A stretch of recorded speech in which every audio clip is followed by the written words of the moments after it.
Hello and welcome to another episode of A Conversation with Carl. Remember to like, follow, and subscribe for the latest content. Today, we continue our conversations about the mysteries of space and the universe with historian of the human sciences, medicine, and modern Europe, professor and author Greg Eghigian. His most recent book, After the Flying Saucers Came, talks to what the fascination with flying saucers and extraterrestrial visitors says about our changing views on science. Welcome, Professor Greg Eghigian, to the conversation. To be here. Thanks so much for doing this. So let me get started. Why are people fascinated about extraterrestrial life? That's one of the bigger questions, right? Well, I think when you look at the earliest fascination before the world started talking about flying saucers, there was always this conversation going on, particularly of a kind of a theological nature.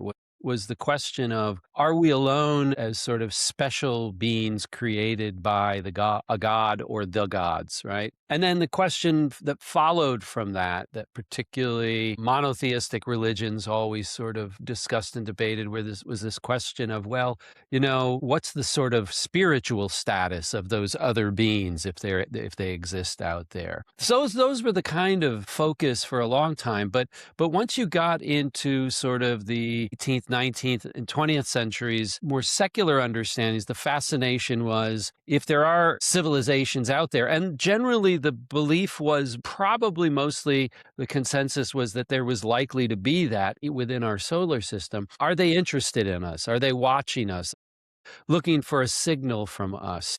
And so a lot of it was about this possibility of communication. Could we actually ever talk to these folks in one way or another? And then finally, once you get to the age in which people start talking about flying saucers, UFOs, visitors coming here or potentially coming here, there, I think the focus increasingly became this focus on science and technology. What kind of science and technology do these extraterrestrials who are visiting us have? How did they get it? Can we get it? Sort of, in a sense, they became a way for us to envision the future of us and the possibilities of science and technology allowing us to do things that we thought were either impossible or barely imaginable. And so aliens and alien visitation gave us a way to think about that. They have to be ahead of us, right? Because technologically, if they're coming here, we're just figuring out how to go out there. So they must be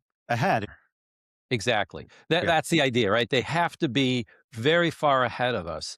And that's why the conversation about UFOs that gets set in motion in the middle part of and later part of the 90s, right from the very beginning, it establishes itself as a conversation about science and technology and about both the aspirations we have for it, the enthusiasm we have for it, this idea that oh my God, just think of the possibilities, that kind of attitude, but also the fears that we have about science and technology and the worries that these things might be beyond our control. And of course, there's going to be people who have these ideas that the aliens are here visiting us to give us their science and technology. But there's another set of narratives that gets established, which is, of course, the aliens are here in one form or another to take us over, and they have superior science and technology. So all the time that this is going on, people are really having these other conversations. As I like to say, oftentimes when people are talking about UFOs, they're not talking about UFOs. They're not talking about aliens. They're having another conversation that's really the subtext for What is the conversation they're having? In that case, it is about, what are we going to do with our science and technology, and how much should we trust it? Excuse me, you can't forget, right, that the phenomenon we call flying saucers and then UFOs shortly thereafter is set in motion in 1947. This is just a few years after World War II, where people had seen new kinds of weapons, new kinds of technologies used as weapons, but of course, particularly the invention of the atomic bomb. And that is very much on people's minds when this sort of craze begins. And so people are sort of forecasting forward, and they're saying, in sometimes directly, sometimes indirectly, look at the enormous power of science and technology. Are we really in control of it? Do we know what's going on? Do ordinary citizens have a say in what we develop and the impact it's going to have on us as a society? Can we look to it to solve our problems that we have here? Or is it going to be something that ultimately destroys us? All those things are sort of going on in the background and in the backdrop. But there's other conversations that go on as well. That's the conversation we're having today with social media, right? Is it going to destroy us? Yeah, Yeah. right. And Yeah. that's the same type of conversation that you're having. How does your research lead you from technology and science into aliens? How do you get there?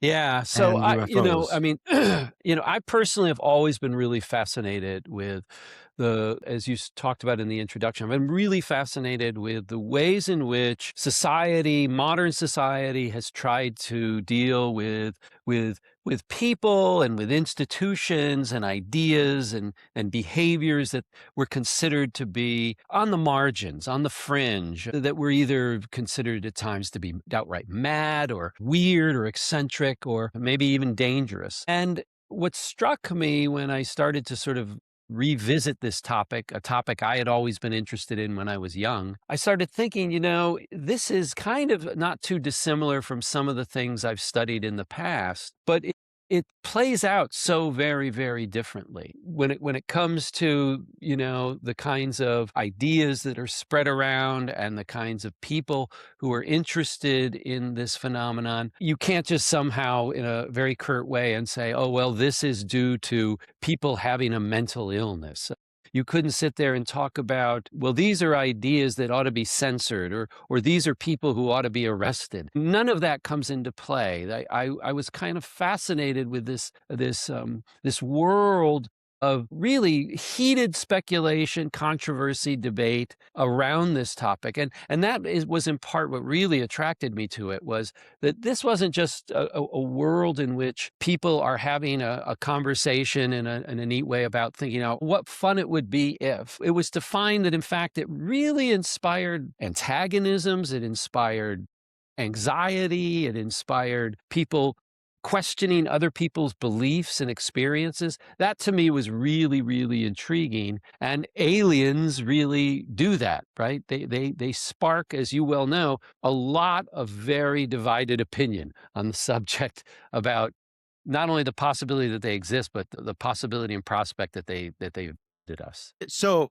in your book, after the flying saucers came, it speaks to what many considers the origin of our modern day fascination with UFOs.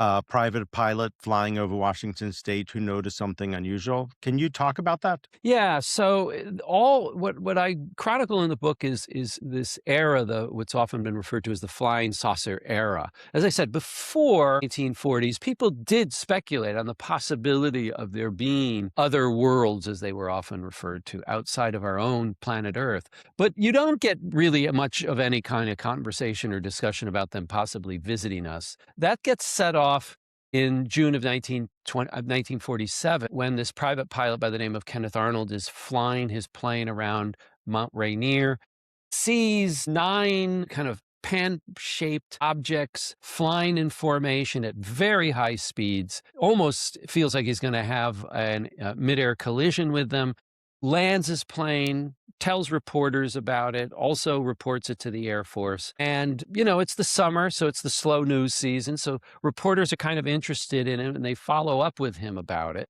And at one point, one journalist asks him, well, how did these things move? And he said, well, they kind of moved like a saucer would if you skipped it across water. And a very enterprising journalist knew a headline when they invented one, called them flying saucers. And that took off. Gallup does a survey 6 weeks later and asks Americans, have you heard the phrase flying saucer? And 90% of Americans had heard it. So within 6 weeks, it becomes a kind of meme, and it spreads across the world within weeks. I mean, newspapers and magazines all across the world start using this phrase. They translate it in their own language, use this phrase flying saucer.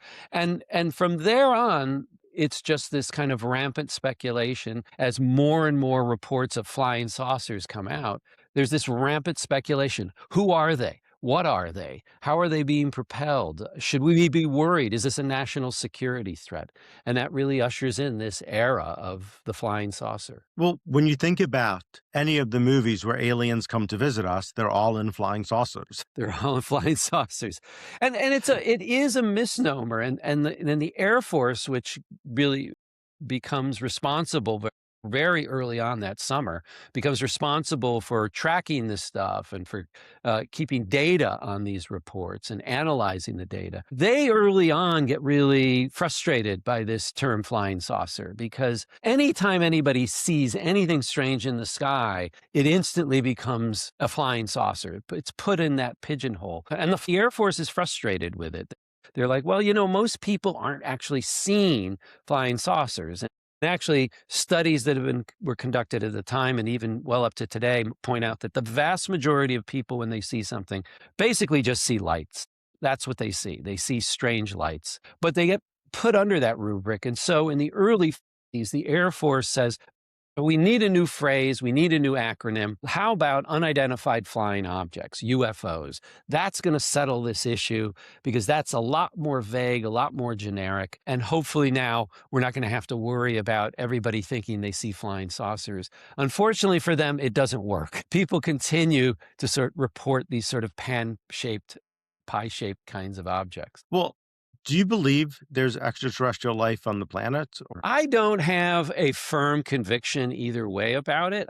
I know that when I talk to my colleagues and I read works of SETI scholars and astronomers, I appreciate that everything they say says it's very hard to believe that there could not be intelligent life forms out in the universe, just given the sheer size. On the other hand, I am also find that I have reservations about that on the basis of what some astrobiologists have said is how difficult it is for life, but particularly intelligent life, to establish itself, and to establish itself long enough to survive for any length of time. And I'm also have to say, as a historian, it's oftentimes hard for me to understand, when I look at the nature of what human history is like.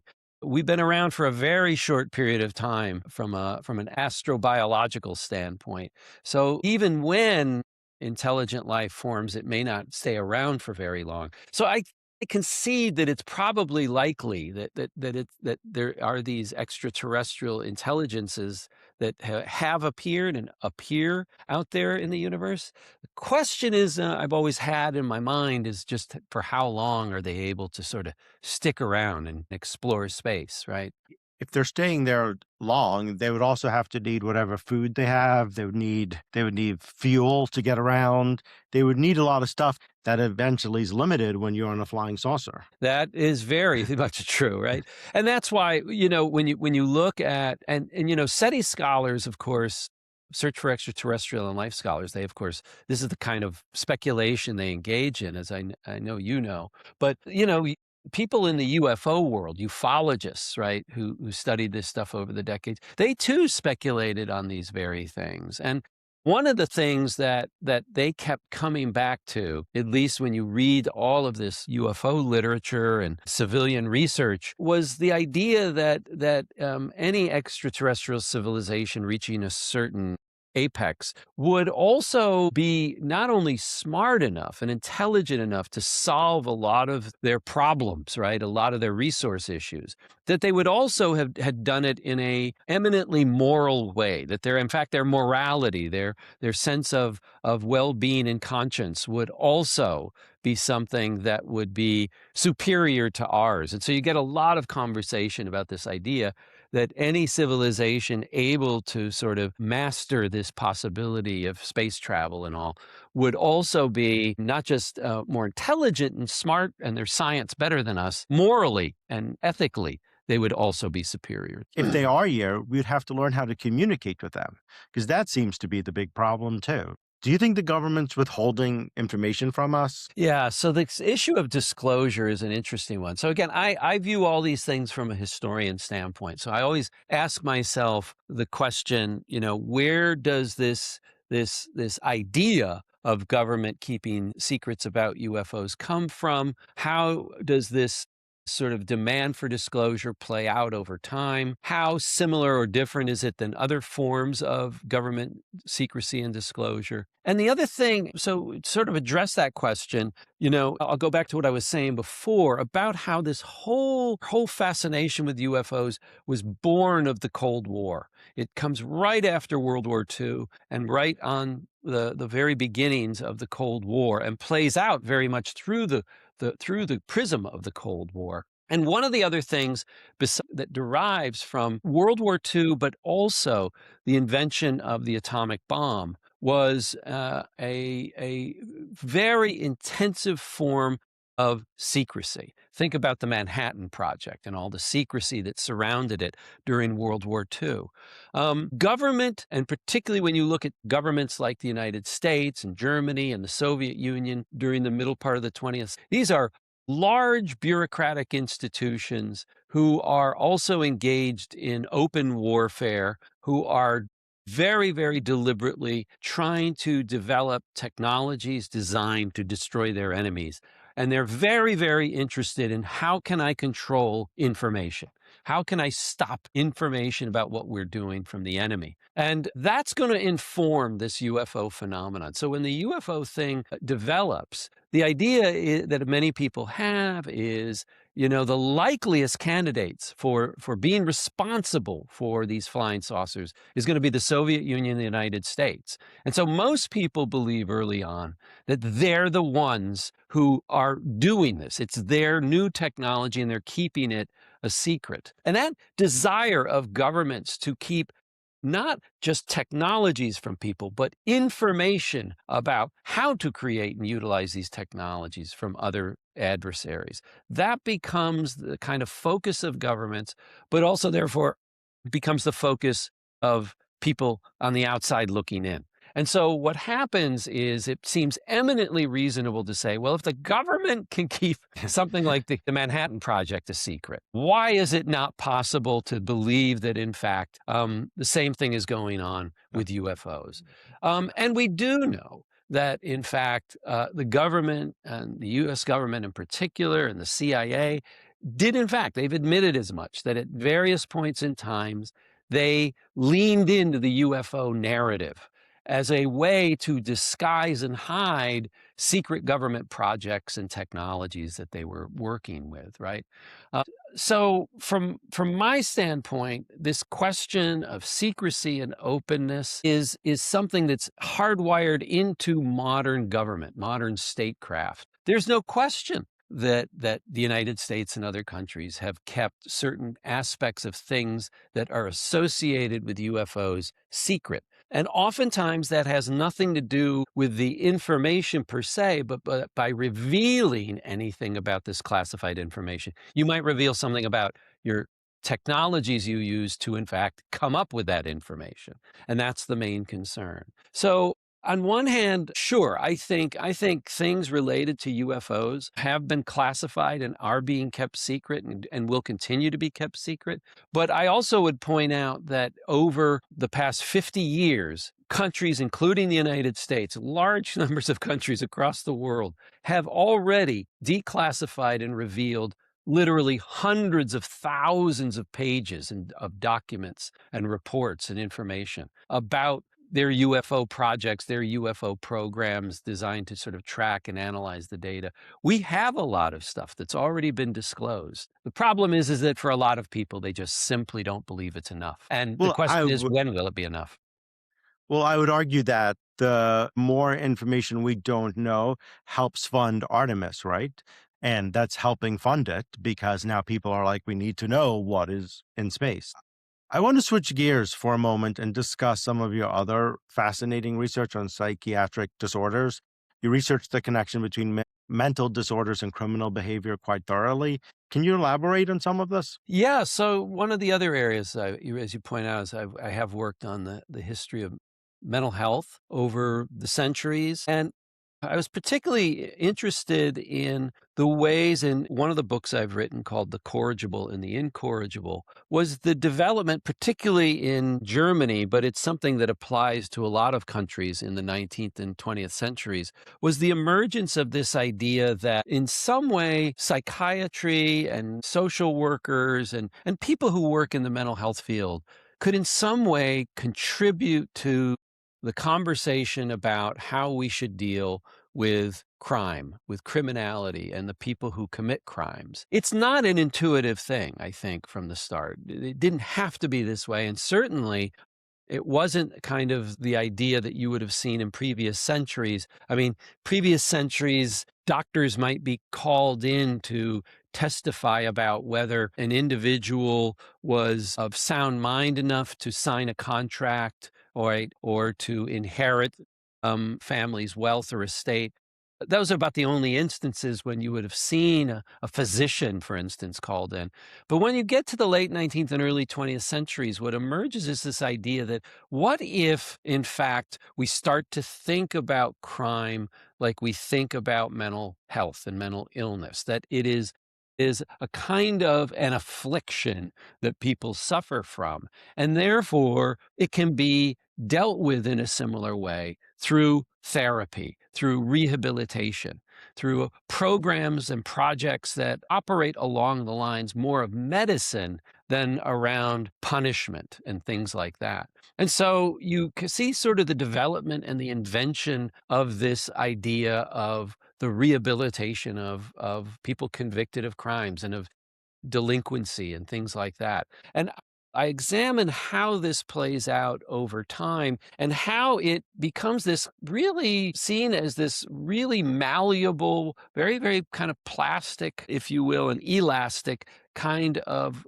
way of thinking that it appears in all sorts of regimes. It appears in monarchical settings. It appears in fascist regimes like Germany, Nazi Germany. It appears in communist East Germany. It appears in capitalist countries and democratic countries. And so I was kind of fascinated with what it was that made this thing seem so exciting and so malleable that it could be sort of used to fit almost any kind of political ideology. Of course, it's an idea that then starts to lose its steam in the 1970s and 1980s. So, how has the treatment of mental illness evolved in the U.S. and in Western nations over the years? It's the probably the most marked change, I think, that one finds if you were to look at how treatment of mental illness has evolved over, say, the past 2.5 centuries, is I think the thing that would strike you would be the development in the 19th century of the idea of the asylum, the idea that you create an institution that is solely dedicated to providing a residential space where people can be treated for their mental illness in the hope that they can then be let home and resume their regular social and family life. Right? That was basically the idea of the asylum. It is something, however, that over the course of the 19th into the early 20th century, that soon developed into kind of warehousing patients who were increasingly deemed to be incurable. There seemed to be no hope of helping them in any kind of marked way.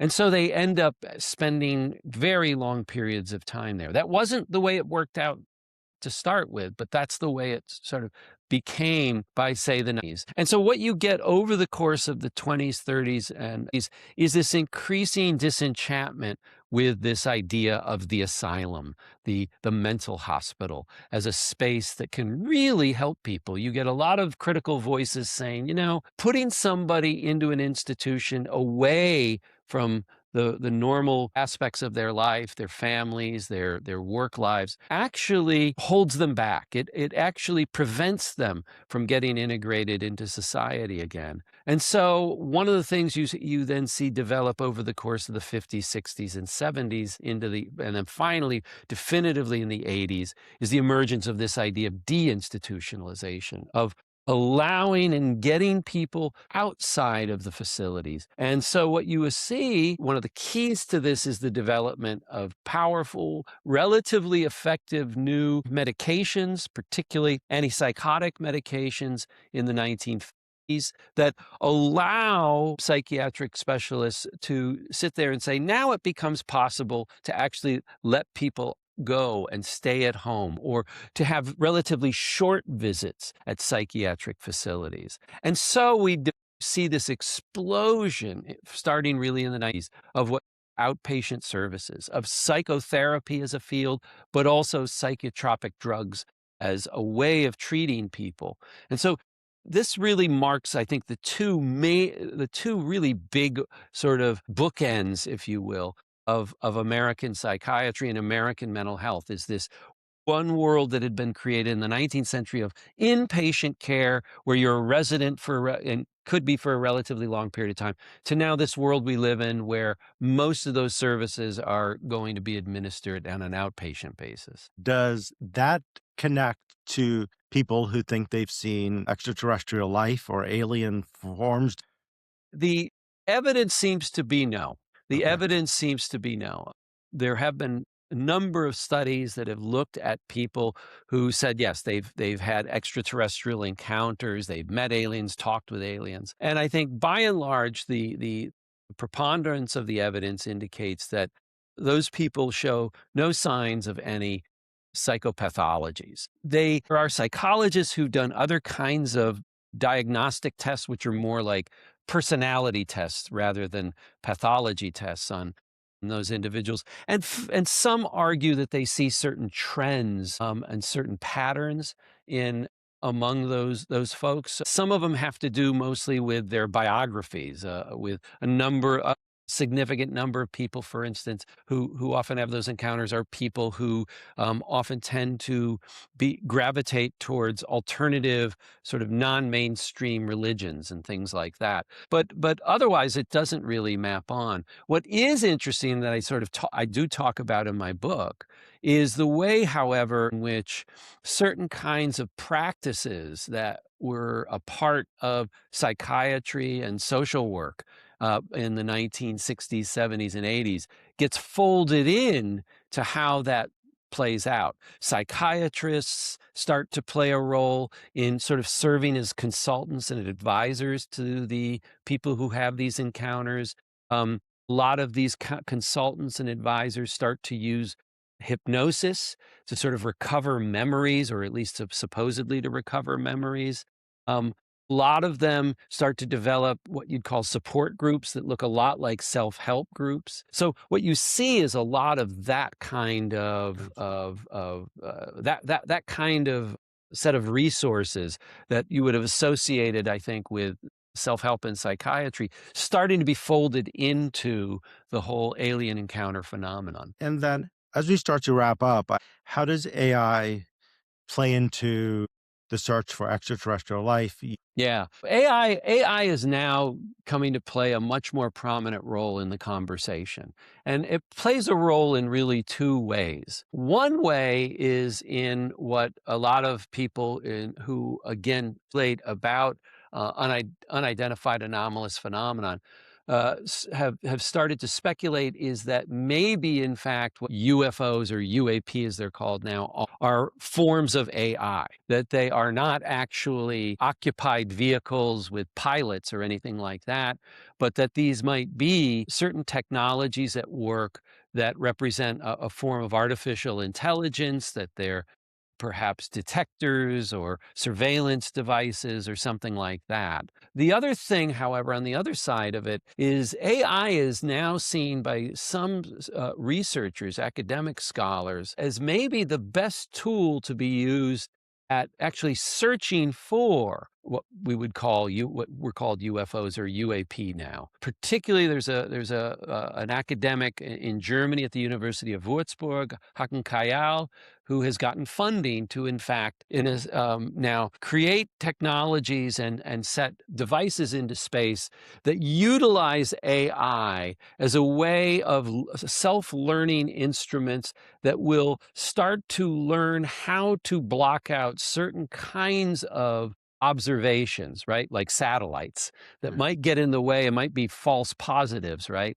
To start to learn from that and block them out to get better and better and more refined in what it detects, and so that it can truly sort of separate the signal from the noise. And this seems to be, for the researchers who are interested in this kind of line of study and investigation, this seems to be a promising new way at looking for unidentified anomalous phenomena. Is there anything I should have asked you that I did not ask you? We've covered a lot of territory. That's an impressive amount of territory we've covered in about 30 minutes. The book is After the Flying Saucers Came. Greg Eghigian, thank you so much for joining me today, and thank you out there for listening. And as always, let me know what you think. Put your thoughts in the comment section. And until next time, everyone, be safe.